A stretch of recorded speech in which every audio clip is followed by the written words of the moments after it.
কবিতাৰ শিৰোনাম গছ ভালপোৱা ককাৰ খং। কবি ডক্টৰ ভৱেন্দ্ৰনাথ শইকীয়া। ভাল পালোঁ ৰঘুনাথ, তুমি মোক পুতেৰাৰ বিয়ালৈ মাত দিলা।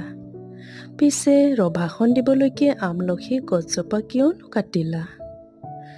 আলহী অতিথি যাব, ৰভা নাইকিয়া হ'ব, বোৱাৰীয়ে ঘৰখন দিবহি পুৰাই। পিছে কোৱাচোন ৰঘুনাথ, আমলখি গছজোপা সহজতে পাবানে ঘূৰাই? দৰাটিক মাতাচোন, এজলকা আশীৰ্বাদ দিওঁ আৰু যাওঁ। গছজোপা কটা বাবে লুচি ভাজি ৰসগোল্লা একোকে নাখাওঁ। ধন্যবাদ।